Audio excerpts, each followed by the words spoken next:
Hello, good evening everyone. आज हम NSM series 5 है, म्यूचुअल फंड डिस्ट्रीब्यूटर सर्टिफिकेशन का पहला चैप्टर करने वाले हैं। और आप सभी आए, इसके लिए मैं आप सभी का धन्यवाद करता हूं। चलिए स्टार्ट करते हैं बिना समय गंवाए। तो मेरा पहला क्वेश्चन बहुत सिंपल सा क्वेश्चन है। क्वेश्चन ये है कि आप में से कितने लोग अमीर बनना चाहते हैं? कमेंट करके बताएं। देखिए, थोड़ा सा अगर इंटरेक्शन रखेंगे तो क्लास करने में बहुत मजा आएगा। इसीलिए मैं बोल रहा हूँ। अगर हैंड रेज कर सकते हैं या कमेंट में लिख के बता सकते हैं तो प्लीज एक बार बताएं। अच्छा, चारों के कमेंट आ गए। Everyone, yes of course, yes. बहुत बढ़िया।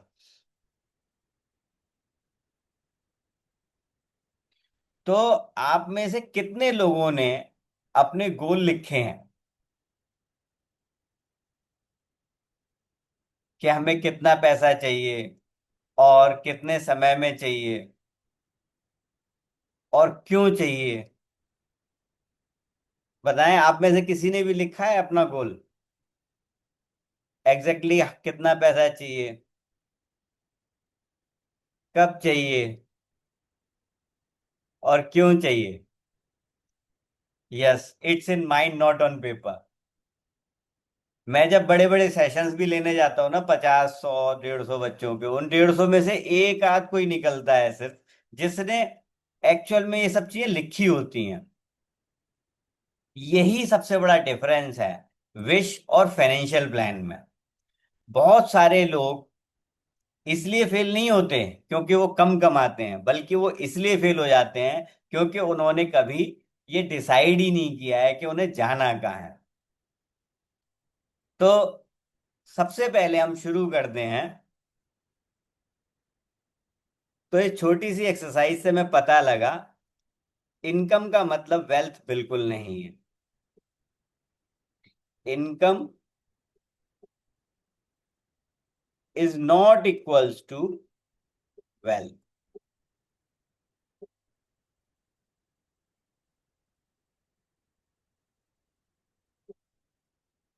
Dream is not equals to goal, and savings is not equals to investment. और आज यही सब जानने के लिए हम सब यहां पर इकट्ठे हुए हैं।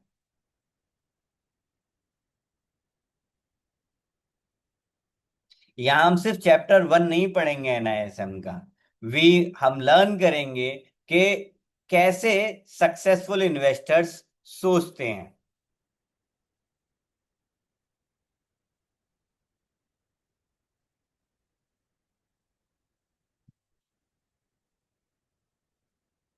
तो अब दूसरा क्वेश्चन आता है कि लोग इन्वेस्ट करते क्यों हैं? Why people invest? या इसको और कंपाउंडिंग के सिंपल लिए। कर देते हैं। जी, इसको और सिंपल कर देते हैं कि हम पैसे कमाते किस लिए हैं? इसको कंपाउंडिंग करके इंक्रीज करने के लिए। कंपाउंडिंग। उस कंपाउंडिंग करने से हमें फायदा क्या होगा? वाई। उसका वैल्यूएशन बढ़ेगा। हम्म।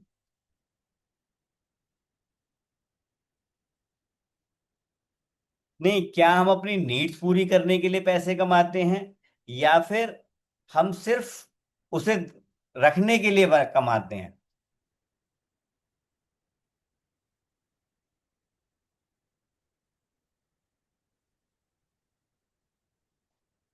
देखिए, पैसे का रियल यूज क्या है? ये आगे टेक्निकल परेशान कर दिया तुम्हें। हम्म,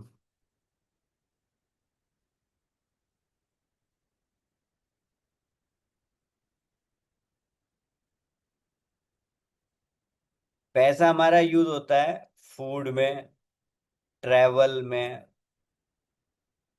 कार लेने में, घर लेने में, और इस तरह से बहुत सारी एक्टिविटीज। अगर ये सब एक्टिविटीज ना करनी हो, will money has any worth? आपको व्हाइट बोर्ड तो दिख रहा है ना मेरा? इस व्हाइट बोर्ड इज विजिबल?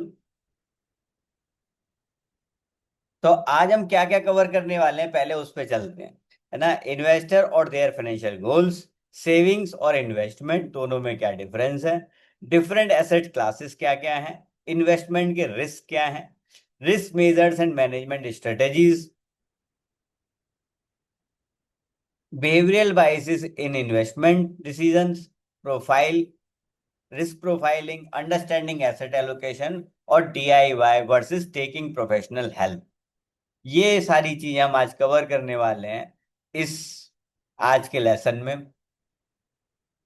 हमारे लर्निंग ऑब्जेक्टिव्स क्या होंगे? सबसे पहले कि इन्वेस्टर इन्वेस्ट करते क्यों हैं, और कैसे फाइनेंशियल गोल्स हमारे इन्वेस्टमेंट डिसीजंस को शेप आउट करते हैं, सेविंग इन्वेस्टिंग में मेन डिफरेंस क्या है, और कैसे, क्यों इन्फ्लेशन जो है इन्वेस्टिंग को बहुत एसेंशियल बना देता है, मेजर एसेट क्लासेस क्या होती हैं, उनके रिटर्न, रिस्क रिटर्न कैरेक्टरिस्टिक्स क्या होते हैं, डिफरेंट टाइप ऑफ इन्वेस्टमेंट को रिकॉग्नाइज करना, risk and how they are measured and managed, common behavioural biased कौन कौन से हैं जिनकी वजह से इन्वेस्टर के डिसीजन इफेक्ट करते हैं और जिसकी वजह से रिटर्न्स बहुत बुरी तरह से घट जाती है, रिस्क प्रोफाइलिंग प्रोसेस क्या होती है, उसके लिए कौन कौन से रोल्स हैं सुइटेबल रिकमेंडेशंस के लिए, apply the principle of asset allocation diversification, और evaluate when investor need professional help versus a do it yourself. क्योंकि बहुत सारे लोग मानते हैं कि ये सब चीजें तो हम खुद कर सकते हैं, हमें एक प्रोफेशनल की हेल्प किस लिए चाहिए। तो वो भी आज समझेंगे कि एक प्रोफेशनल की हेल्प क्यों चाहिए होती है। तो हम सबसे पहले अपने पहले टॉपिक पर चलते हैं, investors and there financial goals. तो जैसा हमने देखा कि हमारे पैसा क्यों कमाते हैं, खाना, travel, house, family, retirement, children, है ना। इसका मतलब ये है कि पैसा एक्चुअल में कोई वैल्यू नहीं रखता अगर आपके पास फाइनेंशियल गोल्स ना हो। जिन लोगों के पास फाइनेंशियल गोल्स नहीं होते वो वह कुछ नहीं करते हैं, बहुत ज्यादा कुछ करते ही नहीं है, वो सिर्फ खाने पीने तक की व्यवस्था को ही देखते हैं। तो इस तरीके से फाइनेंशियल गोल्स भी आपके तीन प्रकार के होते हैं, as we all know, short term goal, medium term goal and long term. तो अगर कोई गोल हमने 1 से 3 साल तक के लिए बनाया है, जैसे वैकेशन है, गैजेट परचेज है, इमरजेंसी फंड बनाना है, that is called short term गोल। अगर हमने 3 to 7 years के लिए कोई गोल बनाया है, जैसे कार परचेज है, बच्चे के स्कूल एडमिशन है, डाउन पेमेंट है घर का, उसको मीडियम टर्म गोल कहते हैं। और लॉन्ग टर्म गोल जो 7 साल से अधिक के लिए बनाए जाते हैं, जैसे रिटायरमेंट है, चिल, बच्चे की हायर एजुकेशन है, वेल्थ क्रिएशन है। A financial goal is a specific planned objective an investor wants to achieve using money. It gives direction, purpose, and time frame to an investment plan. अगर हमारे पास purpose नहीं होगा तो हम नहीं कर पाएंगे प्लानिंग, और ना ही हम अचीव कर पाएंगे। तो क्या आप लोग अपना एक बिगेस्ट फाइनेंशियल गोल लिख सकते हैं? आपका बिगेस्ट फाइनेंशियल गोल, उसमें कितना टाइम लगेगा, कितना पैसा चाहिए, इनमें बहुत सारे लोग जो है वो सोच ही नहीं पाते हैं। तो इस एक्टिविटी को हम होमवर्क के रूप में नोट कर लेते हैं। हमें क्या करना है, अपना एक बिगेस्ट गोल ढूंढना है, उसमें कितने टाइम लगेगा ये ढूंढना है, कितना पैसा चाहिए वो ढूंढना है। देखिए, लोग इसलिए फेल नहीं होते क्योंकि उनके पास पैसा नहीं है, वे इसलिए फेल होते हैं क्योंकि उन्होंने कभी अपने गोल्स को डिफाइन ही नहीं किया है। तो इसके लिए एक सबसे आसान तरीका जो मैं अब आपको बताने वाला हूं, वो बताएंगे हम स्मार्ट गोल प्लानिंग। लेकिन उससे पहले, आपके कौन कौन से फाइनेंशियल गोल्स आपकी अलग अलग लाइफ स्टेजेस पर आते हैं, हम इनकी बात क्यों कर रहे हैं? क्योंकि हम कर रहे हैं इन्वेस्टमेंट लैंडस्केप का चैप्टर म्यूचुअल फंड डिस्ट्रीब्यूशन में। यहीं से शुरू होती है म्यूचुअल फंड डिस्ट्रीब्यूशन की पहली मास्टर क्लास, जिसमें यह सीखना बहुत जरूरी है कि इन्वेस्टमेंट चाहिए किस लिए, और किसी को अगर आप इन्वेस्टमेंट कराना चाहते हैं तो उससे क्या कहेंगे जिससे कि वो सोचने पर मजबूर हो जाए। तो देखिए, अलग अलग लाइफ स्टेजेस में अलग अलग तरह के गोल होते हैं। जैसे जब आप अपना करियर शुरू कर रहे होते हैं, एक दो स्टूडेंट भी हैं यहाँ हमारे पास क्लास में, उनका सबसे पहला गोल क्या होता है? उनका सबसे पहला गोल होना चाहिए building an emergency fund, buying a vehicle और मैरिज एक्सपेंसेस। ये सारे एक साथ भी हो सकते हैं और वन बाई वन भी बना सकता है।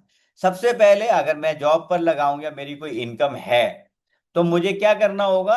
सबसे पहले इमरजेंसी फंड क्रिएट करना पड़ेगा। उसके बाद अगर मुझे कम्यूट करने में परेशानी हो रही है, I have to buy a vehicle, and then marriage expenses को लुक आफ्टर करना होता है।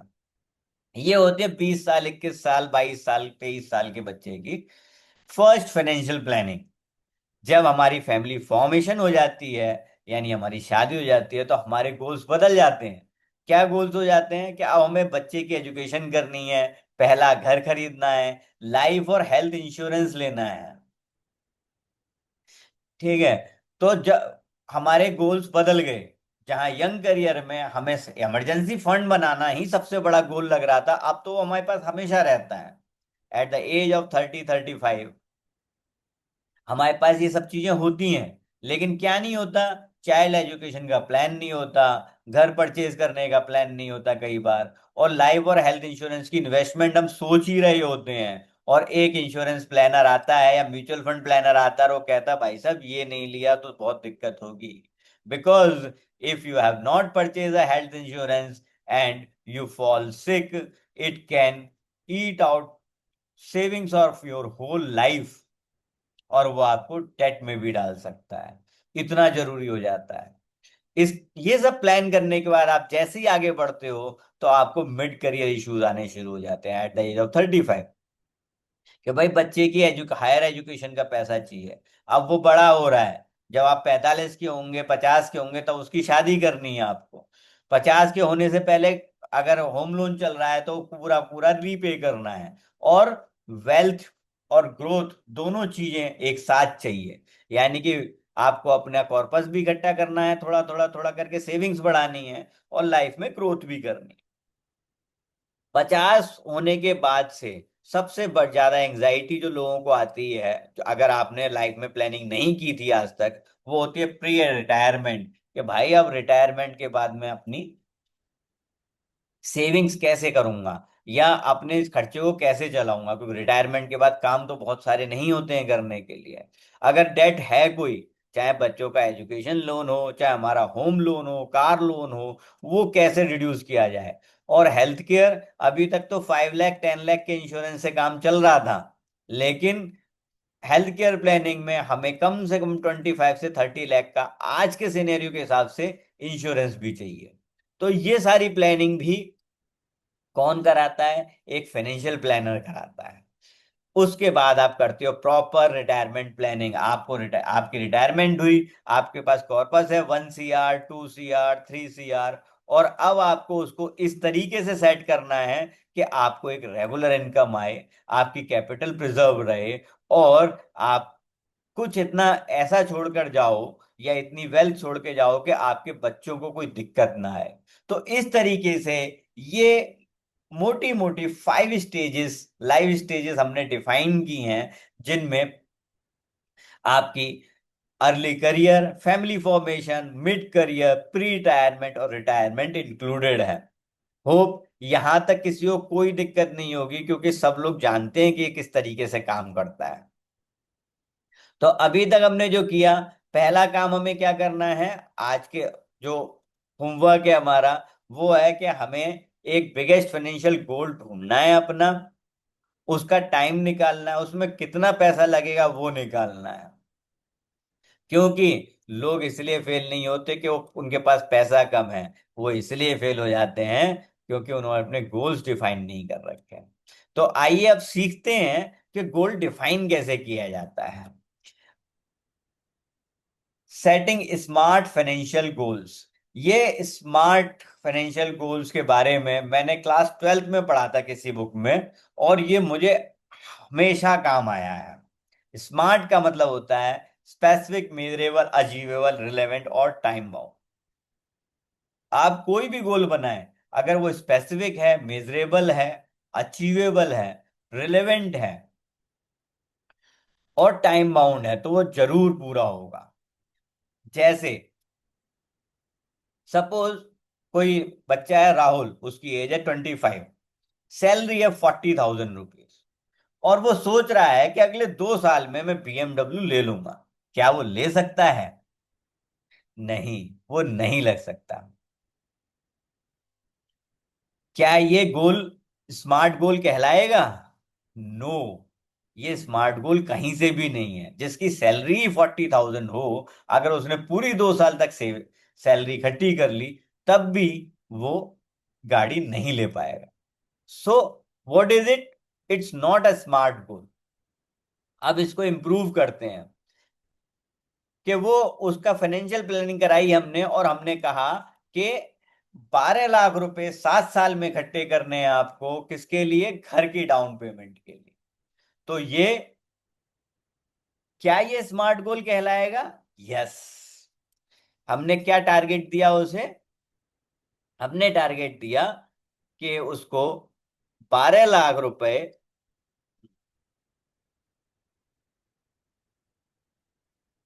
12 लाख रुपीज, 12 लाख इकट्ठे करने हैं 7 years. For what? For down payment of his house,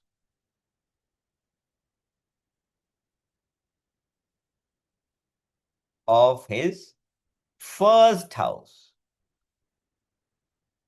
इसे कहते हैं स्मार्ट गोल। स्पेसिफिक है? हाँ बिल्कुल है। मेजरेबल है? हाँ बिल्कुल है।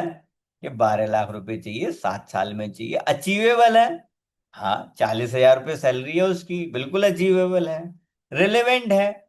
यस, उसकी जरूरत है ये, उसे एक घर तो चाहिए। टाइम बाउंड है? Yes, we have given it 7 years time frame.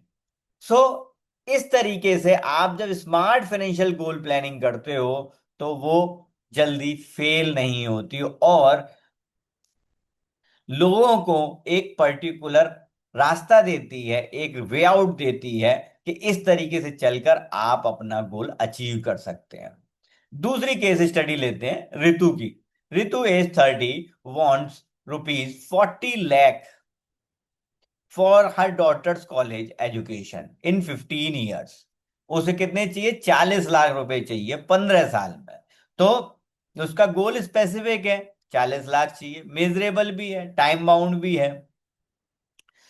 वो उसके डिस्ट्रीब्यूटर को ये बता रही है बड़े आराम से कि उसे कौन सा फंड सजेस्ट किया जाए। उसको इक्विटी ओरिएंटेड प्लान ही सूट करेगा लॉन्ग हॉरिजन के लिए। क्यों करेगा, कैसे करेगा, ये आगे की क्लासेस में समझेंगे। इसमें हमारे पास जो डेटा नहीं है, वो ऋतु की सैलरी का नहीं है। अगर हमारे पास सैलरी नहीं होगी तो हम एग्जैक्ट निकाल नहीं पाएंगे कि whether she can afford this goal और नॉट।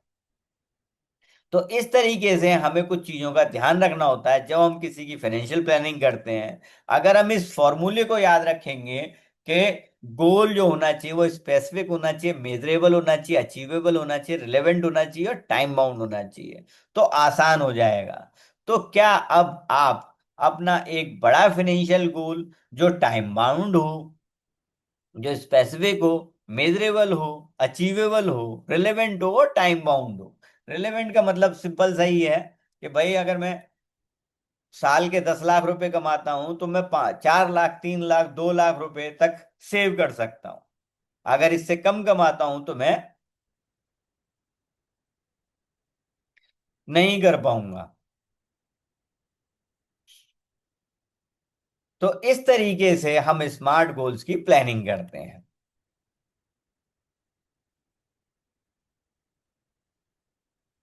अब बात करते हैं सेविंग्स वर्सेस इन्वेस्टमेंट की। क्या मेन डिफरेंस है दोनों में? क्या आप में से कोई बताना चाहेगा सेविंग और इन्वेस्टमेंट में क्या डिफरेंस है? Any one of you? एक सिंपल लाइन लिख दीजिए जो आपको समझ में आए।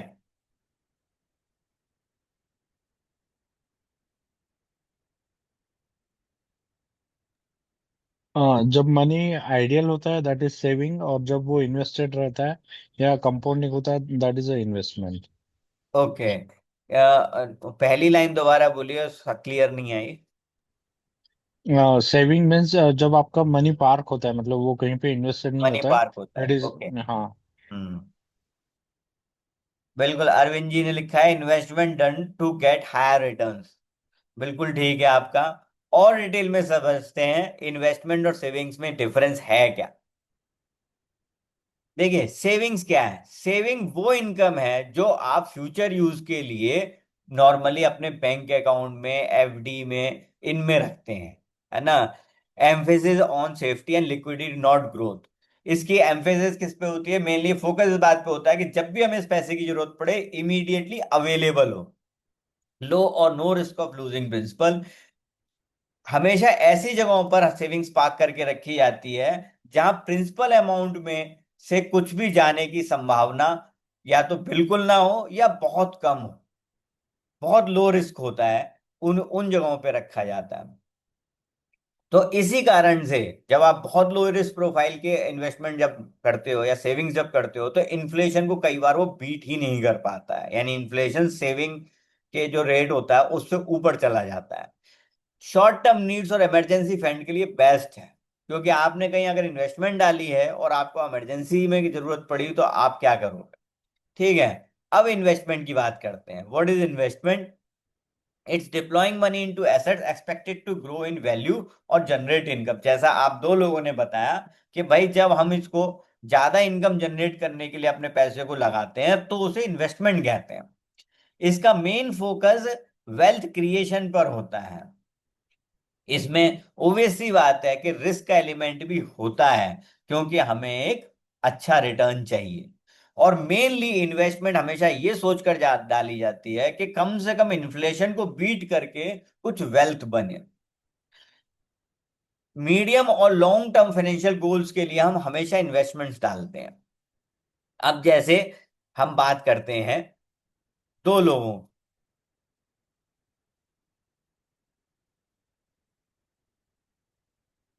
मान लेते हैं एक है mister Sharma,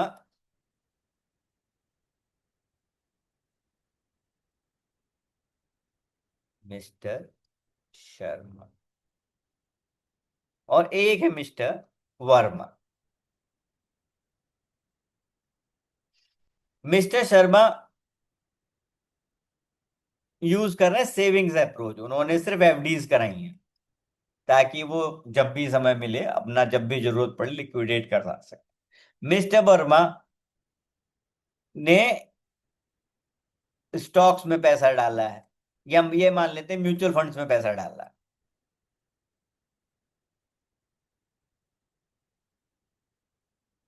for 20 years.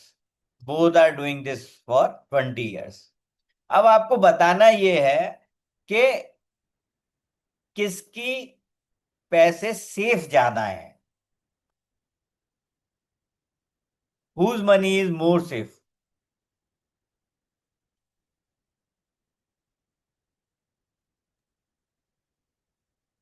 Mister Sharma.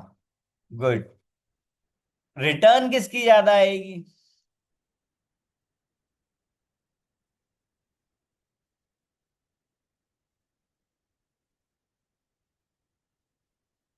Mister Verma.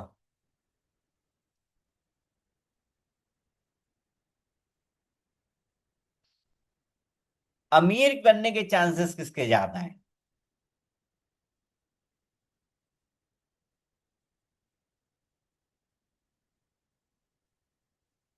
Mister Verma. बिल्कुल। जब हम लॉन्ग टर्म गोल्स लेके चलते हैं तब हमें इन्वेस्टमेंट्स पर फोकस करना ज्यादा जरूरी होता है, और जब हम शॉर्ट टर्म गोल्स लेकर चलते हैं 6 महीने, 1 साल, 3 महीने, तो हमें सेविंग्स को लेकर चलना ज्यादा इंपॉर्टेंट होता है। लेकिन यहाँ पर मिस्टर शर्मा के साथ जो मेन प्रॉब्लम आनी है, अगर इन्फ्लेशन एफडी रेट से ज्यादा हो गया तो उनके पैसे की परचेजिंग पावर उल्टा घट जाएगी। जबकि 20 साल के ओरिजिन में मिस्टर वर्मा को पोटेंशियल बेनिफिट होने के चांसेस बहुत ज्यादा है। तो ये मेन डिफरेंस था सेविंग्स और इन्वेस्टमेंट में। Investment done to get higher return, saving done to be in emergencies. अगर आपको इमरजेंसी के लिए फंड रखना है तो सेविंग्स में रखिए, और अगर आपको गोल्स पूरे करने हैं, इन्फ्लेशन को बीट करना है, अपने बच्चों की हायर एजुकेशन अच्छे से करनी है, तो इन्वेस्टमेंट्स में पैसा डालिए। This is the main difference between the two. अब चलते हैं नेक्स्ट स्लाइड पर। हम्म। तो why savings alone isn't enough? It is due to inflation. हम लोग जानते ही हैं वैसे बहुत कुछ इन्फ्लेशन के बारे में। Inflation quietly erodes the purchasing power of idle money. Money that isn't invested to outpace inflation effectively loses value over time. समय के साथ अगर हम पैसे को सही जगह नहीं लगाते हैं तो उसकी वैल्यू कम होती चली जाती है। जैसे मैंने कैलकुलेशन निकाली थी, at 6% average inflation, today's rupees 100 will buy goods worth only rupees 42 in 15 years. आज के 100 रुपए 15 साल बाद सिर्फ 42 रुपए की वैल्यू का सामान खरीद पाएंगे। सिर्फ इन्वेस्टिंग ही है जो कि इसकी पावर को प्रिजर्व करके रख सकता है। हमने देखा ही है। जैसे एक और एग्जांपल लेते हैं हम, कि अगर मेरे पास 100 रुपए हैं और मैं चाहूं कि मैं इसमें से 10 रुपए का एक मूवी टिकट खरीद लूं, तो क्या मैं आज खरीद सकता हूं? बिल्कुल नहीं। क्यों नहीं खरीद सकता? क्योंकि इन्फ्लेशन की वजह से 100 रुपए की या 10 रुपए की वैल्यू बहुत घट गई है। यही 10 रुपए का नोट अगर मेरे पास 30 साल पहले था तो मैं एक मूवी का टिकट ले सकता था। 5 रुपए, 6 रुपए, 8 रुपए में मूवी का टिकट आ जाता था। ऐसा नहीं है कि पैसा कम हुआ है, बस पैसे की वैल्यू कम हो गई है। तो सेविंग्स क्या करती है? सेविंग्स आपके पैसे को प्रोटेक्ट करके रखती है। इन्वेस्टमेंट क्या करता है? ये आपकी परचेजिंग पावर को प्रोटेक्ट करता है। इस बात को आप हमेशा ध्यान रखें। और ये एनआईएसएम के पॉइंट ऑफ व्यू से भी आपके काम का है ये लाइन, कि सेविंग्स आपके पैसे को प्रोटेक्ट करती है और इन्वेस्टमेंट आपकी परचेजिंग पावर को प्रोटेक्ट करता है। मैं लिख देता हूं।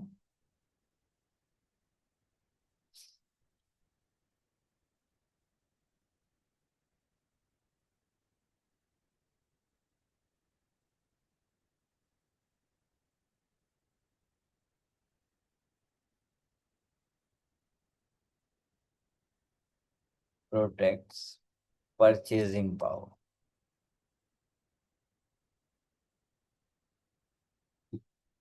ठीक है। So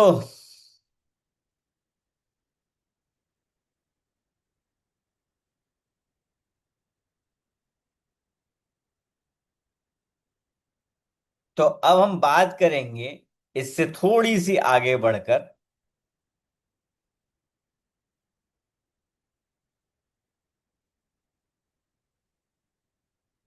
different asset classes. देखिए, जहां तक मुझे लगता है आपने ये सब कुछ पढ़ा होगा, लेकिन इन सभी चीजों को भी रिवाइज करना बहुत जरूरी होता है। कई बार हमें पता तो सब चीजें होती हैं लेकिन उन पर हम फोकस नहीं कर पाते, इसलिए चीजें छूट जाती हैं। Asset classes, the building blocks of every portfolio, how it works and how we can take benefit of them. तो सबसे पहले, सपोज आपके पास 1 करोड़ रुपया है। क्या आप सिर्फ गोल्ड खरीदना पसंद करेंगे उससे? क्या आप सिर्फ एक फ्लैट खरीदना पसंद करेंगे? क्या सिर्फ शेयर्स, या सिर्फ एफडी? आई होप आप में से भी कोई भी व्यक्ति सिर्फ एक चीज में ये सारा पैसा नहीं लगाना चाहेगा। क्यों? क्योंकि डाइवर्सिफिकेशन ही हमारे इन्वेस्टमेंट की जान होता है। मेजर एसेट क्लासेस क्या कौन सी हैं? सबसे पहली इक्विटी और शेयर्स, सबसे तेजी से पैसा इन्हीं में बनता है। दूसरा डेट या कोई फिक्स्ड इनकम। तीसरा गोल्ड। चौथा रियल एस्टेट। और कैश एंड इक्विवेलेंट्स। जब हम फाइनेंशियल अवेयरनेस या फाइनेंशियल मैनेजमेंट की क्लासेस कराते हैं तो हम इसमें क्रिप्टो भी जोड़ देते हैं, लेकिन यहाँ हम क्योंकि म्यूचुअल फंड से रिलेटेड बात कर रहे हैं इसलिए हम उसको दूर रखेंगे। तो मेजर एसेट क्लासेस कौन कौन सी हैं?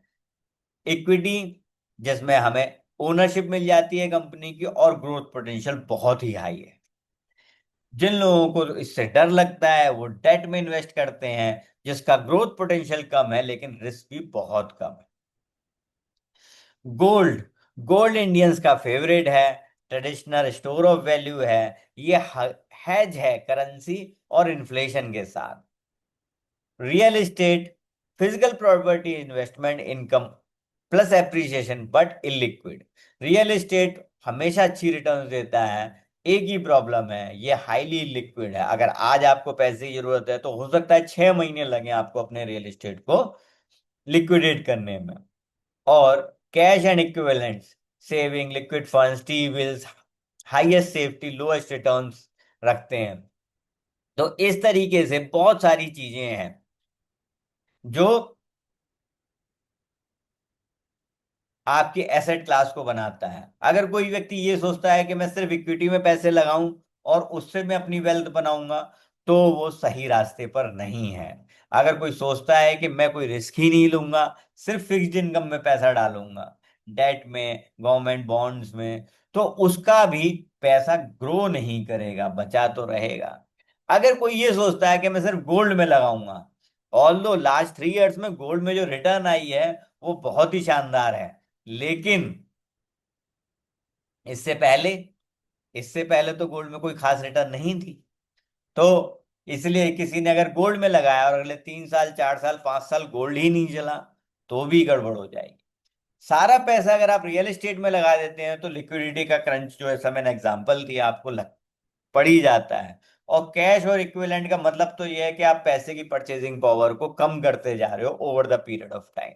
तो इसलिए हमें क्या करना चाहिए? हमें इन सब का मिक्स एंड मैच यूज करना चाहिए हमेशा हमारे पास। अगर इसी में होती है रिस्क प्रोफाइलिंग, जो हम आगे जाके बहुत डिटेल में पढ़ने वाले हैं।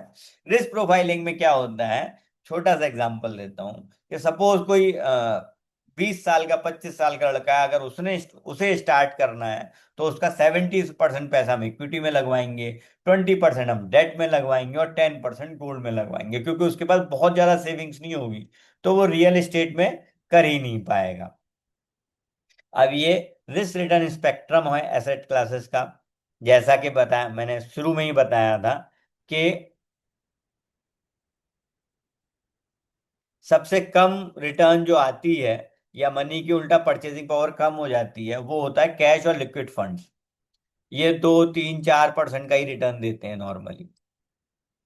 फिर आते हैं डेट फंड्स और बॉन्ड्स, जो रिस्क कम होता है और स्टेडी रिटर्न देते हैं। ये दोनों ही हाईली लिक्विड हैं। गोल्ड मॉडरेट रिस्क है, इन्फ्लेशन हैज है, और ये भी हाईली लिक्विड माना जाता है। रियल एस्टेट है, रियल एस्टेट हाईली इलिक्विड है, ये देखिए लिखा हुआ हाईली इलिक्विड। और equity high risk, highest long term potential, लेकिन लिक्विडिटी भी उतनी ही है, और अगर आप बड़ा लगातार इसे लिक्विडेट करते रहेंगे तो इसमें कभी कोई कायदे की रिटर्न नहीं आएगी। As a general principle, higher potential returns come with the higher risk of volatility और लॉस। तो हमें हमेशा ये ध्यान रखना होता है कि कौन से एसेट क्लास को कितना रखना है किसी क्लाइंट के पोर्टफोलियो में। अगर कोई क्लाइंट 60 इयर्स प्लस है तो उसे लो रिस्क वाले प्रोडक्ट ज्यादा देने हैं, यानी कि उसे उसके पास डेट फंड होना चाहिए, रियल एस्टेट होना चाहिए, कैश इक्विवेलेंट्स होने चाहिए। वहीं अगर कोई क्लाइंट 20 साल, 22 साल, 25 साल का है तो उसे हाई रिस्क प्रोडक्ट देना चाहिए, जैसे इक्विटी है, या म्यूचुअल फंड में भी ग्रोथ फंड दे सकते हैं। गोल्ड उसको दे, गोल्ड बॉन्ड वगैरह खरीदवा सकते हैं जिसमें अच्छी रिटर्न आए। अब इन्वेस्टमेंट रिस्क, इन्वेस्टमेंट रिस्क भी दो तरीके का होता है, सिस्टमैटिक रिस्क और अनसिस्टमैटिक रिस्क। अब ये क्या है सिस्टमैटिक रिस्क और अनसिस्टमैटिक रिस्क? देखिए, जैसे हमने यहाँ, risk is the possibility that actual returns will differ from expected returns. Risk क्या है? पॉसिबिलिटी है एक्चुअल रिटर्न्स जो आ रहे हैं उनका क्या डिफरेंस होगा एक्सपेक्टेड रिटर्न से, including the possibility of losing part of or all of the invested capital.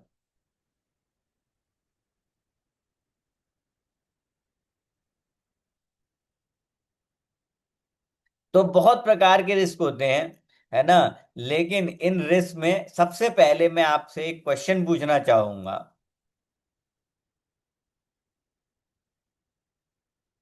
कि बाइक और एरोप्लेन में से ज्यादा रिस्की कौन है? बाइक या एरोप्लेन? कमेंट करके बताएं। बाइक और एरोप्लेन में से ज्यादा रिस्की क्या है? बाइक या एरोप्लेन?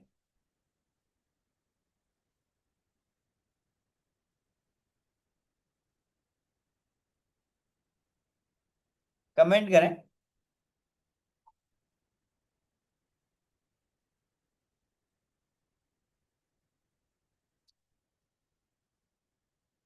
Aeroplane, aeroplane. बहुत बढ़िया। बिल्कुल इसी जवाब की उम्मीद थी मुझे। अब समझते हैं। आप ये बताइए कि सबसे ज्यादा एक्सीडेंट किसके होते हैं, बाइक के या एरोप्लेन के?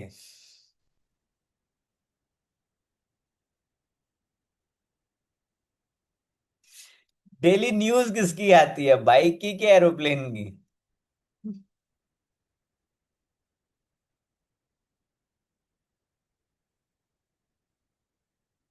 तो ज्यादा रिस्की क्या हुआ, बाइक या aeroplane? Bike is more riskier than aeroplane. लेकिन क्या है, देखिए, यही होता है actual risk versus perceived risk. कई चीजें हमें देखने में रिस्की लगती हैं। आप देखिए एरोप्लेन के एक्सीडेंट के या उनके क्रैश होने के कितने न्यूज आती हैं, कभी 2 4 5 महीने में एक बार। बाइक की कितनी आती हैं? रोज 2 4।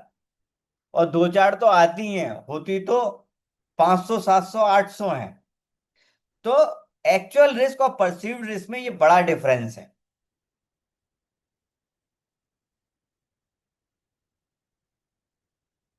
जितने लोग बाइक एक्सीडेंट में मरते हैं उतने एरोप्लेन एक्सीडेंट में नहीं मरते हैं, आप डेटा निकाल के देखिएगा।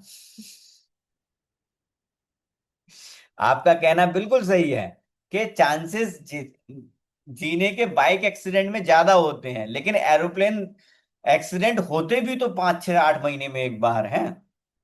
बाइक एक्सीडेंट तो रोज होते हैं। और अगर 100 बाइक एक्सीडेंट हुए हैं तो उसमें 2 3 एक्सीडेंट ऐसे भी होते हैं जो फैटल होते हैं, जिनमें जान चली जाती है। नंबर ऑफ पीपल डाइड में बाइक में बहुत ज्यादा निकलेंगे बजाय उसके। ठीक है। तो इस यही मेन डिफरेंस है एक्चुअल रिस्क और परसीव्ड रिस्क में।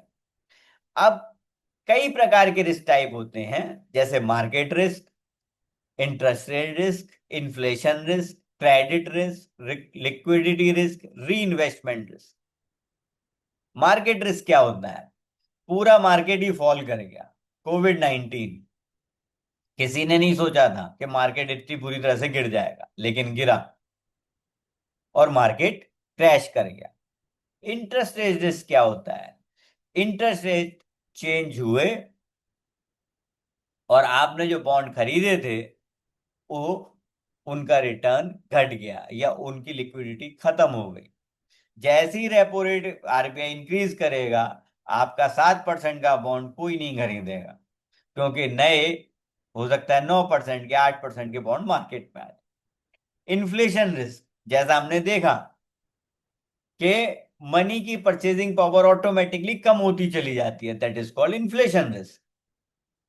क्रेडिट रिस्क, कई बार हम लो रेटिंग का बॉन्ड खरीद लेते हैं और बोरोवर फेल हो जाता है रीपे करने में, कंपनी बॉन्ड डिफॉल्ट कर जाते हैं, जैसे कि उसके साथ हुआ था अनिल अंबानी की कंपनीज के साथ। उसने बहुत सारे बॉन्ड निकाल रखे थे, वो सब अभी एनसीएलटी में पड़े हैं। लिक्विडिटी रिस्क, जैसा मैंने कहा, आपने कोई फ्लैट ले लिया, अब वहां पर रीसेल वैल्यू ही नहीं आ रही है, तो आप फंस गए। That is called liquidity risk. री इन्वेस्टमेंट रिस्क, आपने एफडी ली थी 7% पे, 8% पे, आरबीआई ने रेट घटा दिया, रेपो रेट घटा दिया। अब नया जो रिन्यूअल आ रहा है वो 5% पे, 6% पे आ रहा है। तो इससे क्या हुआ, आपका रिस्क आ गया। इस तरीके से बहुत तरह के रिस्क होते हैं। सिस्टमैटिक रिस्क वो होते हैं जो पूरे मार्केट को इफेक्ट करते हैं, और इन्हें कैसे भी डाइवर्सिफाई नहीं किया जा रहा है। मार्केट गिरेगा तो पूरा गिरेगा, उसमें कोई कुछ नहीं कर सकता। इंटरेस्ट रेट बढ़ेगा तो सबका बढ़ेगा, गिरेगा तो सबका गिरेगा। इन्फ्लेशन, परचेजिंग पावर बढ़ेगी तो सबकी बढ़ेगी, इन्फ्लेशन सबके लिए बढ़ता है, और गिरेगी तो सबके लिए गिरेगी।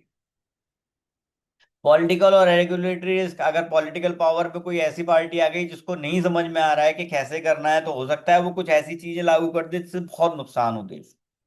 एक होते हैं अनसिस्टमैटिक रिस्क। अनसिस्टमैटिक रिस्क को डाइवर्सिफिकेशन के थ्रू हमेशा रिड्यूस किया जा सकता है। जैसे बिजनेस रिस्क, आपने आपको लगता है कि भाई ऑटो कंपनी के शेयर्स जो है वो हमेशा ठीक रहते हैं, तो आपने मेजर पैसा ऑटो कंपनी के शेयर में लगा दिया है, लेकिन किसी गवर्नमेंट पॉलिसी की वजह से वो गिर गए। साथ में आपने फार्मा में भी पैसा लगा रखा था, फार्मा के बढ़ गए, तो आपका रिस्क जो है वो मिटिगेट हो गया। इसी तरीके से क्रेडिट रिस्क होता है, लिक्विडिटी रिस्क होता है, मैनेजमेंट रिस्क होता है, अभी हमने जो डिस्कस की है। तो इस तरीके से दो तरह के रिस्क होते हैं, एक सिस्टमैटिक रिस्क, एक अनसिस्टमैटिक रिस्क। सिस्टमैटिक रिस्क वो होते हैं जो सबको एक साथ इफेक्ट करते हैं, जिसमें डाइवर्सिफिकेशन करके आप अलग नहीं हट सकते हैं। अनसिस्टमैटिक रिस्क में आप डाइवर्सिफिकेशन करके अलग हो सकते हैं। अब इन्वेस्टमेंट के भी बहुत इसी तरह से कई सारे रिस्क हैं।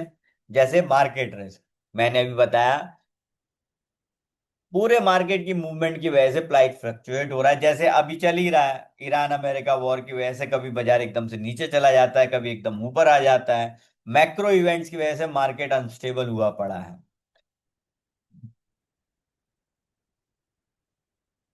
इसी तरह से interest rate risk, bond price fall कर गए जैसे इंटरेस्ट रेट बढ़ा, और वाइस वर्सा।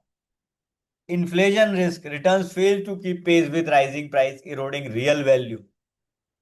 इन्फ्लेशन रिस्क में यही प्रॉब्लम होती है कि इन्फ्लेशन बढ़ता जा रहा है। जैसे करंट इन्फ्लेशन काफी ज्यादा है, हमारे जो एफडीज की या बॉन्ड्स की वैल्यू जो हमें मिल रही है, जो रिटर्न हमें मिल रहा है, उसके हिसाब से इन्फ्लेशन बहुत ज्यादा है।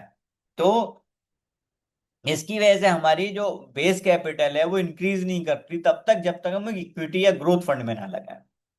डिफॉल्ट रिस्क हमने अभी डिस्कस किया ही था कि सामने वाली पार्टी जो है इंटरेस्ट या प्रिंसिपल अमाउंट ही रीपे नहीं कर पा रही है, तो हमने पैसा दिया, मान लेते हैं किसी कंपनी के बॉन्ड हमने खरीदे, हमने पैसा दिया, वो इंटरेस्ट ही नहीं पे कर रही है, मूल उसने वापस कर दिया, लेकिन हमारे पैसे की वैल्यू तो घट गई। लिक्विडिटी रिस्क, अब हमारे पास फ्लैट है, हम उसे सेल करके दूसरी जगह लेना चाह रहे हैं, लेकिन हम क्यों अटके हुए हैं, क्योंकि वो सेल नहीं हो रहा है। दैट इज कॉल्ड री।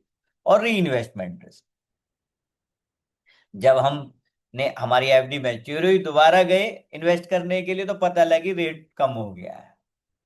अब इन रिस्क को कम करने के लिए क्या क्या मेजर्स लेने लिए जा सकते हैं, क्या क्या मैनेजमेंट स्टडीज होती हैं, how risk is quantified and reduced, अब इसके बारे में समझते हैं।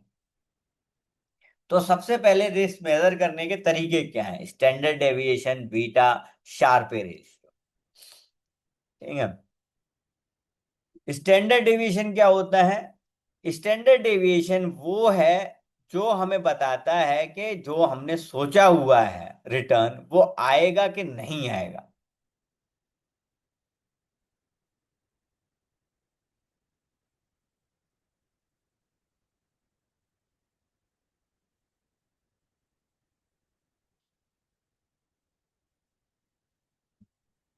हम्म।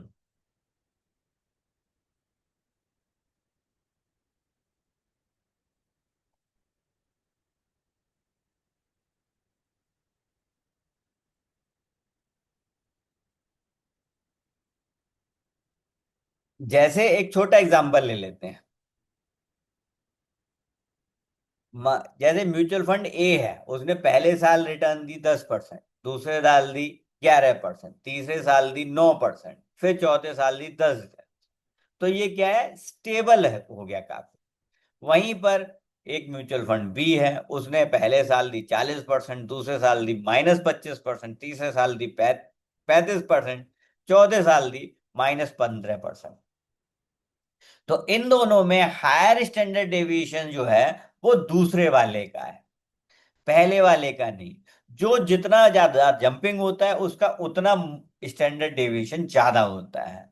ज्यादा मोरर रोलर कोस्टर यानी कि ज्यादा बड़ा रिस्क, कम रोलर कोस्टर यानी कि कम बड़ा रिस्क। अब इसमें दूसरा पॉइंट क्या है, बीटा। What is beta? इसको सिंपल भाषा में समझते हैं। वन बीटा का मतलब तो होता है कि वो मार्केट के साथ मूव कर रहा है। ऐसे समझते हैं कि दो बाइक हैं, एक बाइक चल रही है, ब्रेकर आया और वो जोर से उछल गई, तो उसका बीटा ज्यादा है।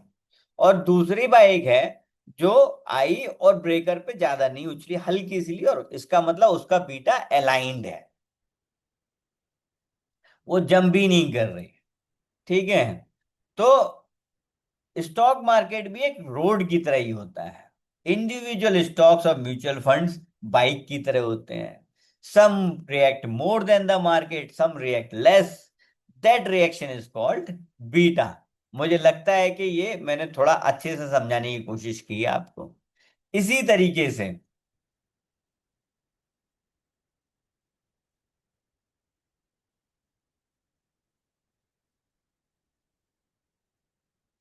तो हम क्या समझे कि बीटा अगर वन से ज्यादा है तो एग्रेसिव है, वन के इक्वल है तो मार्केट के साथ है, और बीटा अगर वन से कम है तो लेस वोलेटाइल है। जैसे अगर सेंसेक्स फॉल करता है 10% और हमारा फंड जो है वो 18% फॉल कर जाता है, तो हमारा बीटा हो जाएगा 1.8%। और सेंसेक्स 10% अगर फॉल करता है और हमारा फंड सिर्फ 0.6% फॉल करता है, वो 6% फॉल करता है, तो हमारा बीटा हो जाएगा 0.6। अब तीसरी बात करते हैं शार्पे रेशियो के। शार्पे रेशियो क्या करता है? It measures risk adjusted return, return earn per unit of total risk taken. इसको सिंपल भाषा में समझाता हूं। सपोज आपका फ्रेंड है, ए है, उसने 15% की रिटर्न ली, बड़ा रिस्क लेके। जबकि फ्रेंड वी ने ज्यादा रिस्क नहीं लिया, थोड़ा बहुत टेंशन ली और 14% की रिस्क ली। तो किसकी इन्वेस्टमेंट बेटर मानी जाएगी? 15% के रिटर्न के हिसाब से तो एक ही ज्यादा मानी जाएगी। लेकिन क्योंकि उसने बहुत रिस्क लिया था, उसकी रातों की नींद गायब हुई होगी, तो उसके हिसाब से देखा जाए तो बी ने ज्यादा रिस्क नहीं लिया था, वो पीसफुली सोया था, तो उसकी रिटर्न बेटर मानी जाएगी। इसी को शार्पे रेशियो कहते हैं। How much return did you earn for every unit of risk you took? अगर आपने कम रिस्क लेके स्टेबल रिटर्न निकाली है तो आपका शार्पे रेशियो अच्छा है। इसमें हम ये नहीं देखते कि कितनी रिटर्न आई, ये देखते हैं कि आपका रिटर्न कितना एफिशिएंटली आया। अगर किसी, जैसे क्रिकेट के टर्म्स में समझ लेते हैं, चलो, है ना। प्लेयर ए ने 80 रन बनाए 150 बॉल में, और प्लेयर बी ने 75 रन बनाए 50 बॉल में। कौन सा प्लेयर अच्छा है? Player B. क्यों? कि उसने 50 बॉल में ही इतने रन बना लिए हैं। Better efficiency, Sharpe ratio also measures efficiency. ठीक है। तो इस तरीके से स्टैंडर्ड डेविएशन, बीटा और शार्पे रेशियो और डिटेल में आगे के चैप्टर्स में पढ़े जाएंगे। आज हम इतना ही समझते हैं इसको। अब रिस्क मैनेज करने की कोर स्ट्रेटेजीज क्या क्या है, हमने समझा। डाइवर्सिफिकेशन तो जरूरी होता ही है। जब तक आप अपने इन्वेस्टमेंट्स को अलग अलग एसेट क्लासेस में नहीं बांट लेते हो, कुछ हाई ग्रोथ वाले, कुछ लो ग्रोथ वाले, कुछ हाई रिस्क वाले, कुछ लो रिस्क वाले, कुछ इलिक्विड, कुछ लिक्विड, तब तक आपको प्रॉपर रिटर्न्स नहीं आ सकते। तो एसेट एलोकेशन किसे कहते हैं? जब आप अपने पोर्टफोलियो को इक्विटी, डेट, गोल्ड एटसेट्रा सब में बांट देते हैं, तो उसे एसेट एलोकेशन कहते हैं। SIP, ये वर्ड हम सभी जानते हैं वैसे, systematic investment plan. Fix amount जब हम रेगुलरली कहीं पर इन्वेस्ट करते हैं ओवर मार्केट साइकिल, तो हमारे को ना एक एवरेज कॉस्ट मिल जाती है, और उस एवरेज कॉस्ट की वजह से हमारी कंपाउंडिंग बनती है। और टाइम हॉरिजन मैचिंग, हमेशा हमारे गोल का टाइम फ्रेम जो है उससे रिस्क अलाइंड होता है। अगर हम 6 महीने, 8 महीने, 1 साल के लिए अगर कोई इन्वेस्टमेंट डाल रहे हैं तो हमें लो रिस्क में डालनी होती है। वहीं 15 साल, 20 साल, 25 साल के लिए डालना है तो हमें हाई रिस्क में डालनी होती है। So we have learned about all these things. Different asset classes rarely move in same direction at same time. कभी गोल्ड ऊपर भागता है, तो कभी रियल एस्टेट ऊपर भागता है, कभी ऑटोमोबाइल सेक्टर ऊपर भागता है, कभी फार्मा सेक्टर ऊपर भागता है। When equity underperforms, debt or gold can cushion the portfolio, reduce the impact of any single security. Poor performance does not eliminate risk but reduces unsystematic diversifiable risk. अब बात करते हैं behavioural biases in investment decisions. ये क्या होता है, कैसे काम करता है? सबसे पहले मैं ये जानना चाहता हूं कि हम कंटिन्यू कर सकते हैं या आप लोग थक गए हैं? लास्ट टॉपिक है, it will take 15 to 20 minutes. अभी तक का सब क्लियर है? कोई क्वेश्चन यहां तक? बीटा कॉन्सेप्ट हम और डिटेल में आगे के चैप्टर्स में करेंगे, तो इसीलिए आज तो उतना ही समझना है हमें जो हमने एग्जांपल्स दिए थे उनके हिसाब से। और ये सारी रिकॉर्डिंग आपको मिलेगी, तो वो एग्जांपल्स आप एक बार अपने दोबारा ग्रो थ्रू भी कर सकते हैं। तो अब चलते हैं behavioural biases on investment decisions. Why rational people make irrational choices? We human beings are irrationally rational, है ना? और ये अभी हमने जैसे बाइक और उसका एग्जाम्पल देखा था, वो बिल्कुल वैसे ही है। हमें जो चीजें बहुत रिस्की लगती हैं वो एक्चुअल में सेफ होती हैं, और जो चीजें सेफ लगती हैं वो रिस्की होती हैं। जैसे आपके पैसे का सेविंग अकाउंट में पड़े होना, बहुत सारे लोगों को वो सेफ लगता है, लेकिन वो बहुत रिस्की है। और इक्विटी में पैसे लगाना बहुत सारे लोगों को रिस्की लगता है, लेकिन अगर लॉन्ग रन में लगा रहे हैं 15 साल, 20 साल, 25 साल, 30 साल के लिए, तो वो बहुत सेफ है और बहुत अच्छा रिटर्न देगा। Why investors behave irrationally? Let's see. Behavioral finance recognizes that investors are not always rational. Emotions, mental shortcuts, cognitive biases often drive investment decisions more than facts and analysis. Biases can cause investor to buy high. आपने देखा होगा जब सब लोग by कर रहे होते हैं तभी हम कूदते हैं, और जिस रेट पर हमने खरीदा होता है स्टॉक, वो रेट कई बार तो कई दिनों तक नहीं आता है, because that buying is due to greed, FOMO, fear of missing out. और कई बार हम उस रेट पर अपना स्टॉक बेच देते हैं जो रेट उस पीरियड का लोएस्ट रेट था, उस वीक का या उस मंथ का लोएस्ट रेट था। ये भी ड्रिवन बाय फियर और पैनिक ही होता है। ऐसा क्यों होता है हमारे साथ, इसको समझते हैं। आगे वाले जो 2 4 5 स्लाइड हम देखेंगे वो इसी को एक्सप्लेन करते हुए है। अंडरस्टैंडिंग बायसेस हेल्प अ distributor guide client towards disciplined गोल बेस्ड इन्वेस्टिंग। एक डिस्ट्रीब्यूटर की जरूरत क्यों है क्लाइंट को, ये भी हमें समझना बहुत जरूरी है। क्योंकि जो अंदर बैठा है रूम के, उसे सिर्फ एक या दो दीवारें दिख रही हैं, जो बाहर बैठा है उसे पूरा कमरा दिखता है। सेम वे में डिस्ट्रीब्यूटर को पूरा मार्केट का सिनेरियो दिखता है, जबकि क्लाइंट कई बार फोमो बेस्ड या ग्रीड बेस्ड हो जाता है। So awareness is the first step to overcome a bias for both the investor and the advisor. कई बार एडवाइजर भी गलत होते हैं, वो भी बहुत पैनिक कर जाते हैं कि सर निकाल दो, कर दो, हम इसको बाद में कर लेंगे। तो क्या क्या कॉमन बाइसेस हैं? सबसे कॉमन बाइस है ओवर कॉन्फिडेंस। अक्सर करके जब हमारे दो तीन चार ट्रेड ठीक हो जाते हैं या हमारे दो तीन चार म्यूचुअल फंड इन्वेस्टमेंट अच्छी रिटर्न देने लगते हैं, तो हमें लगता है कि हम मार्केट से ज्यादा जानते हैं, जबकि मार्केट का सिर्फ एक ही नियम है। और वो क्या है? आइए लिख कर बताता हूं मैं आपको। मार्केट का सिर्फ एक ही नियम है। Time in the market is more important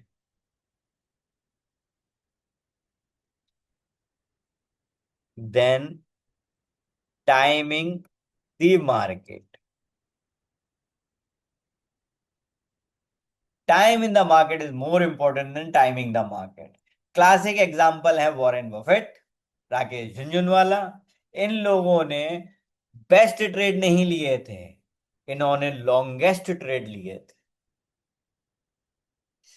तो मार्केट में टाइम देना अपने इन्वेस्टमेंट को वो ज्यादा जरूरी है, बजाय मार्केट की टाइमिंग को कि मैं हाई पर बेच दूंगा, लो पर खरीद लूंगा। जब ये ओवर कॉन्फिडेंस होता है ना, उसी के बाद हमें नुकसान होना शुरू होता है। दूसरा, loss aversion. Feeling the pain of loss more strongly than pleasure of an equity gain, equal gain, leading to holding losses losers too long. अक्सर करके ये देखा गया है, I have seen many of my clients के profit 10 रुपए का अगर आया उन्हें शेयर में तो तुरंत सेल कर देंगे। बट अगर वो लॉस है 10 रुपए का,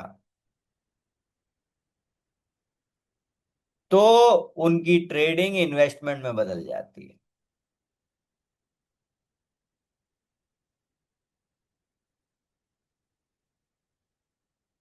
इसे कहते हैं loss aversion.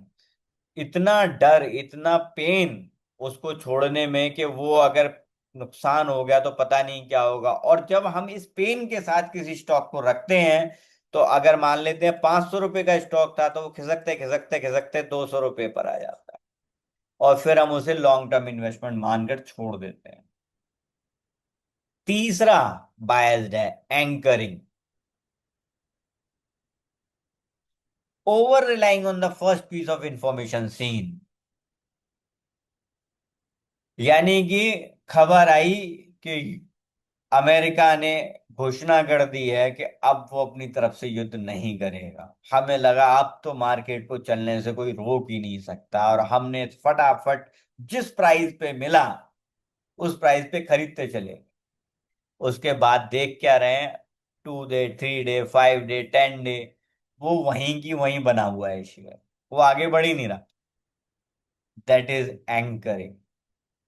First piece of information पे ओवर लाई करके हमने पूरा का पूरा ट्रेड ले लिया, और अब हम अपनी कैपिटल सारी ब्लॉक कर चुके हैं। That is called anchoring. और कौन कौन से बायसेस हैं? Let's see. हर्ड मेंटेलिटी, बहुत ही शानदार बायस है ये। हर्ड मेंटेलिटी, क्योंकि मेरे दोस्त ने खरीदा इसलिए मैं भी खरीदूंगा, इंस्टेड ऑफ इंडिपेंडेंट एनालिसिस। पैसा आपका है, एनालिसिस आपको करनी है, दोस्त का नहीं है। कितनी बार ऐसे बहुत सारे स्टॉक्स में हम लोग फंसे होते हैं कि हमारे फ्रेंड ने खरीदा था 10 रुपीज का, उसने 40 में बेच दिया, 4 टाइम्स हो गया जी। फिर 50 का खरीदा, उसने 80 का बेच दिया। हमने उससे पूछा, उसने कहा यार ये तो बहुत अच्छा है, मान लेते हैं एबीसी स्टॉक था, ये तो बहुत ही बढ़िया है, ले लो ले लो ले लो। जैसी 70 आया, हमने बाई कर लिया। उसके बाद फिर कभी वो 70 आया ही नहीं। 60, 50, 40, क्योंकि चला तो 10 से था ना वो। That is called herd mentality.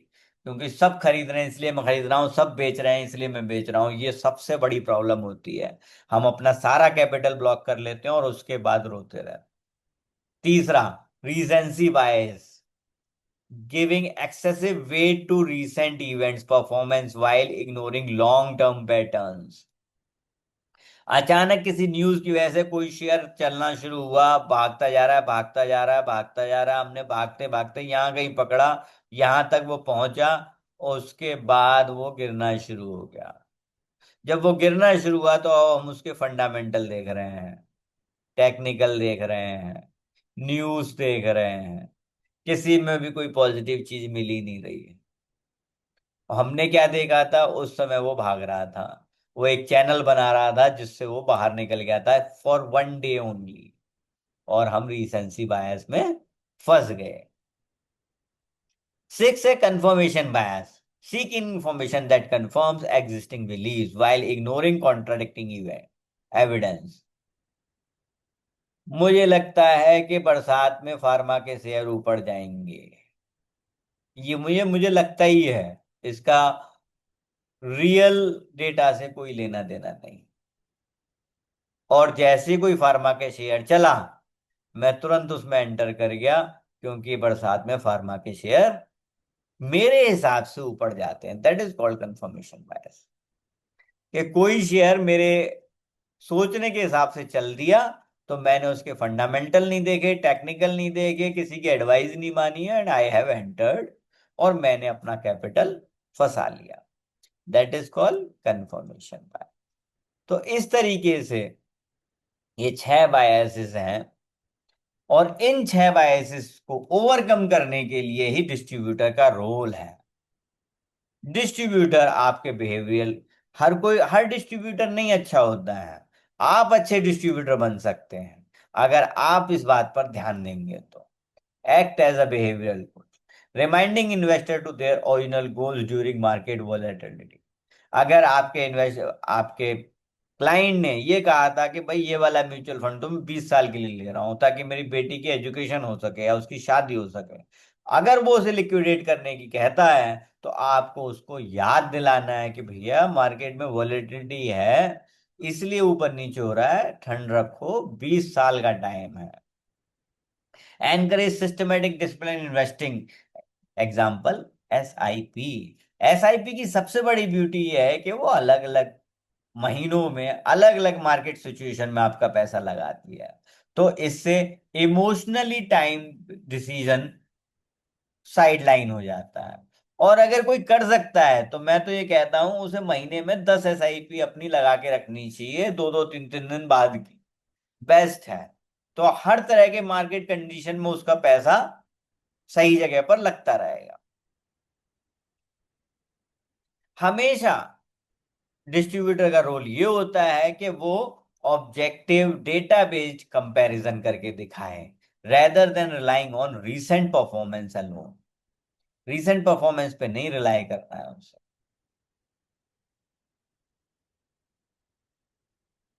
हमेशा उसके इन्वेस्टर की रिस्क प्रोफाइल को डॉक्यूमेंट करके रखे, और उसके गोल्स को लिख कर रखे, जिससे कि जब जरूरत पड़े वो उसे दिखा सके, इमोशंस में ना फंसे।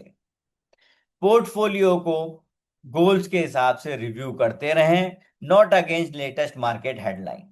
कभी भी मार्केट हेडलाइन के हिसाब से नहीं, और इसीलिए डिस्ट्रीब्यूटर की जरूरत भी है, क्योंकि क्लाइंट उतना वाइडली कभी देख ही नहीं पाता है जितना वाइडली डिस्ट्रीब्यूटर देख सकता है। सो बेस्ट डिस्ट्रीब्यूटर वो है जो टाइम टू टाइम अपने क्लाइंट को कोच करता रहे, उसकी एसआईपीज लगवाए, उसको कंपैरिजन जो दे डेटा का, वो हमेशा कंपैरिजन जो दे म्यूचुअल फंड का, वो हमेशा डेटा बेस्ड हो, उसकी रिस्क प्रोफाइल को डॉक्यूमेंट करके रखे कि सर आप अब 50 के हो गए हो, अब ज्यादा रिस्क नहीं लेना है आपको, आप इक्विटी में 30 से 40% इन्वेस्टेड रहो। अब आप 60 के हो गए हो, अब 20 से 30% इन्वेस्टेड रहो। अब आप 70 के हो गए हो, आप 10 से 20% इन्वेस्टेड रहो। ये काम हमारा है, डिस्ट्रीब्यूटर का है। कि हम अपने क्लाइंट को बोलें। आपने सुना होगा बहुत सारे डिस्ट्रीब्यूटर आपको ऐसे भी हैं जो जिनके पास 80 CR, 90 CR, 100 CR के पोर्टफोलियोज हैं।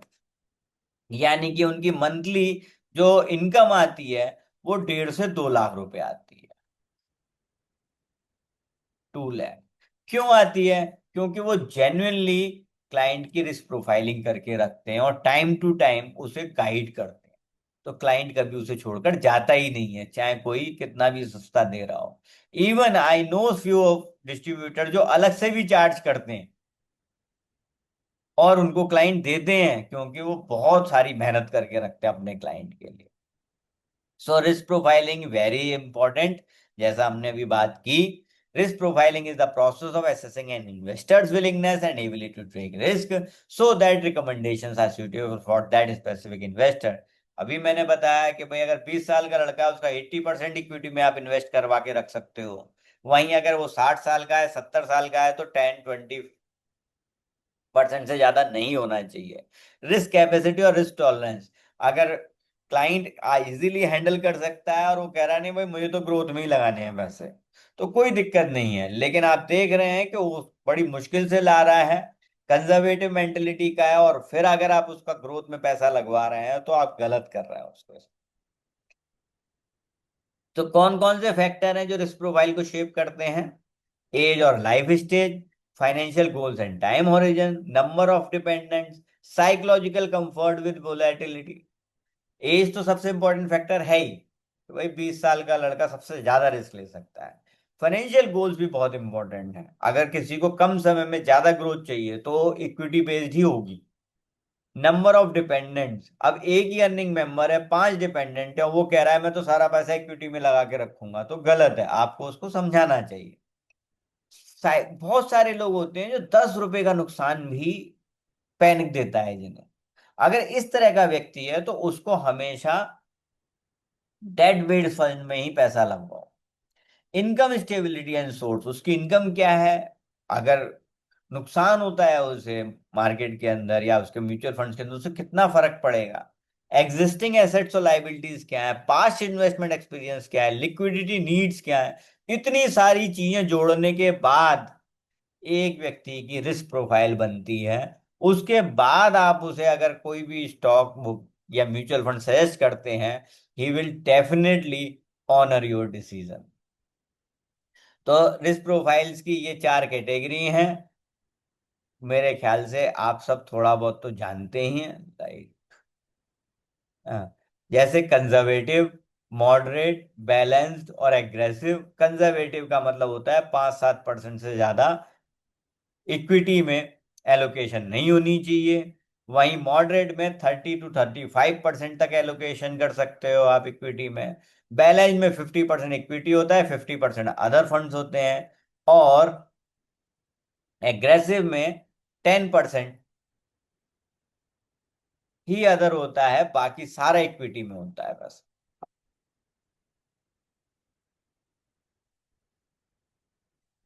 Now understanding asset allocation, the single biggest driver of portfolio outcome. What is asset allocation? हमने अभी थोड़ी देर पहले समझा है कि एसेट एलोकेशन किसे कहते हैं। इक्विटी में कितना लगाना है, डेट में कितना लगाना है, गोल्ड में कितना लगाना है, कैश में कितना लगाना है, रियल एस्टेट में कितना लगाना है, कितना रिस्क क्लाइंट लेना चाहता है, उसका गोल क्या है, हॉरिजन क्या है, रिस्क प्रोफाइलिंग क्या है। ये सब कुछ समझने के बाद ही आप किसी की एसेट एलोकेशन कर सकते हैं।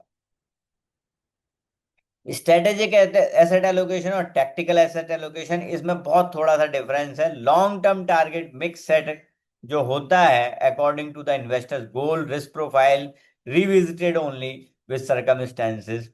जैसे 60% इक्विटी है, 30% डेट है और 10% गोल्ड है, ये स्ट्रेटेजिक एसेट एलोकेशन हो गया। वहीं पर क्या हुआ कि आपने देखा कि मार्केट जो है ओवरबॉट जोन में चल रहा है या ओवरसोल्ड जोन में चल रहा है, मुझे इस समय इस अपॉर्चुनिटी के हिसाब से चेंज करना चाहिए, तो वो टैक्टिकल एसेट एलोकेशन हो गया। That is very short term, कि 6 महीने, 8 महीने, 1 साल के लिए आप कुछ डाइवर्सिफिकेशन कर रहे हैं। इसको और डिटेल में हम आगे जाके पढ़ेंगे, देखेंगे। डेट मीन्स होता है आपके इंस्ट्रूमेंट हैं, जैसे बॉन्ड्स हैं, एफडीज हैं, बॉन्ड ट्रिपल ए रेटिंग के बॉन्ड्स होते हैं, गवर्नमेंट सिक्योरिटीज हैं, ये सब डेट फंड में आता है। हम इनकी बहुत डिटेल में पढ़ेंगे आगे जाके।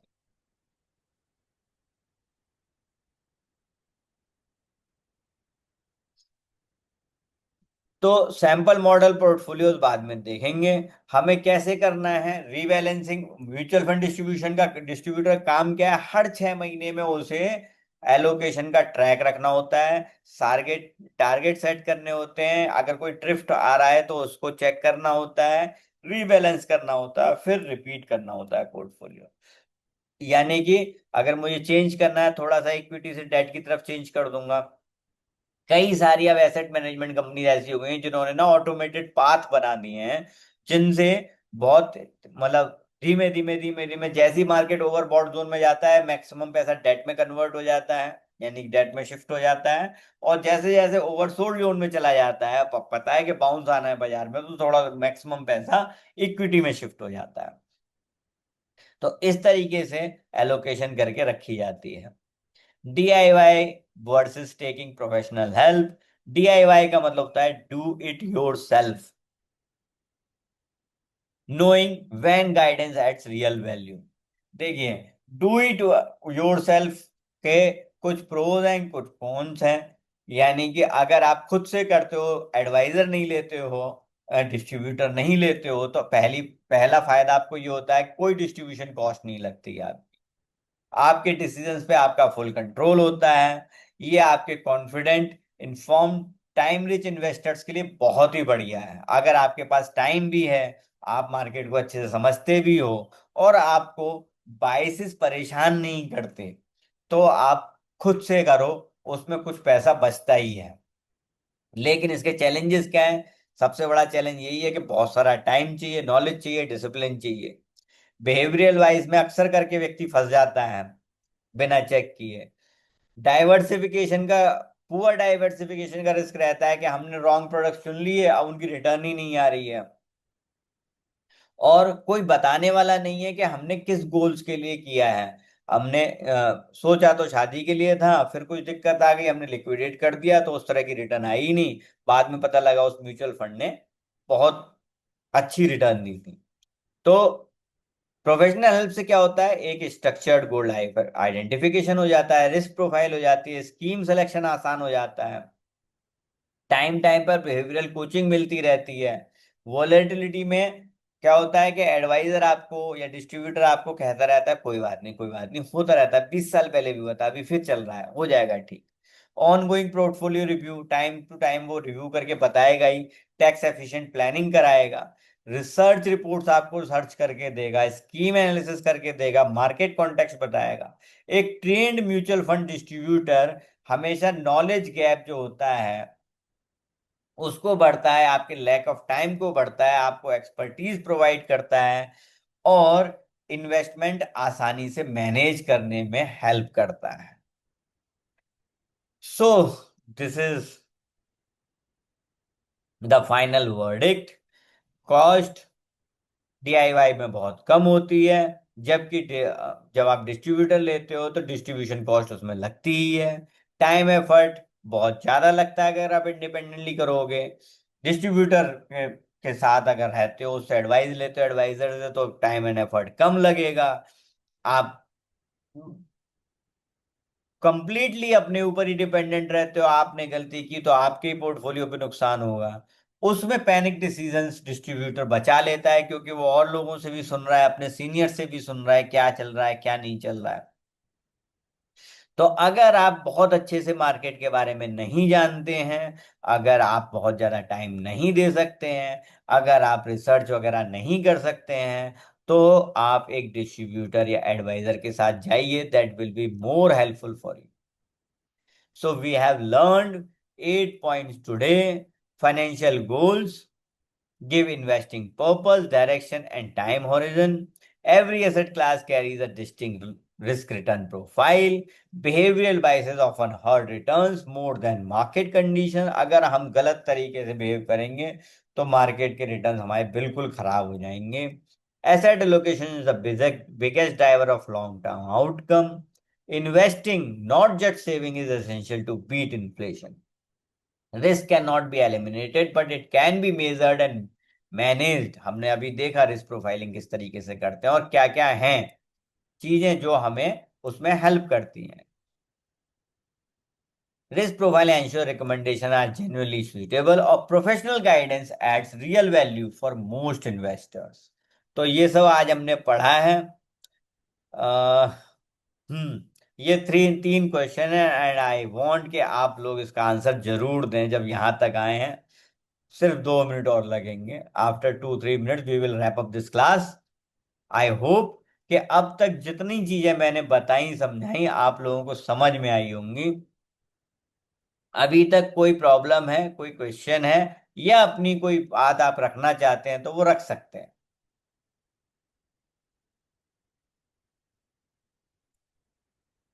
तो पहले क्वेश्चंस पे चलते हैं. पहला question, which of the following is an example of unsystematic risk? Inflation risk, interest rate risk, business risk या मार्केट रिस्क? क्वेश्चन वन का अगर आपको लगता है तो कमेंट में ए बताएं, बी लगता है तो बी, सी या डी, चारों में से जो भी लगता हो वो कमेंट करके बताएं.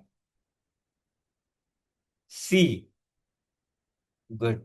विच ऑफ द अनसिस्टमैटिक. बहुत बढ़िया. Question two, diversification primarily helps and reduce which type of risk? Systematic risk, unsystematic risk, inflation risk or currency risk? B, यानी कि अनसिस्टमैटिक रिस्क. बहुत बढ़िया.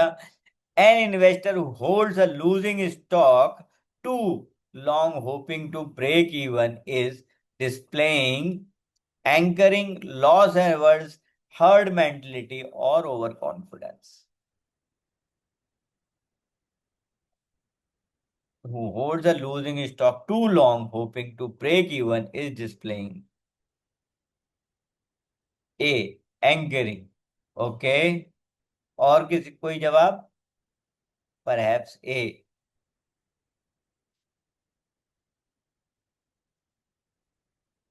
Its answer is, I think, B. Let's check.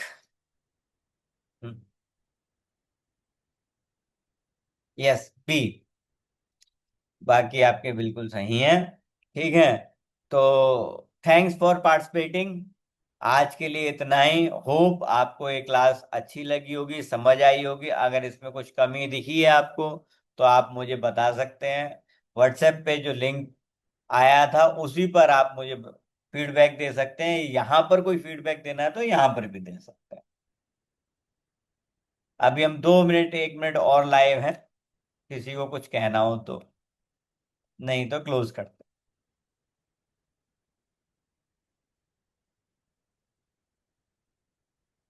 Thank you. Thanks Arvind ji. I think किसी को कुछ नहीं कहना, सब थक गए हैं. ठीक है. ठीक है, मुझे भी बहुत अच्छा लगा आप लोगों ने सुना.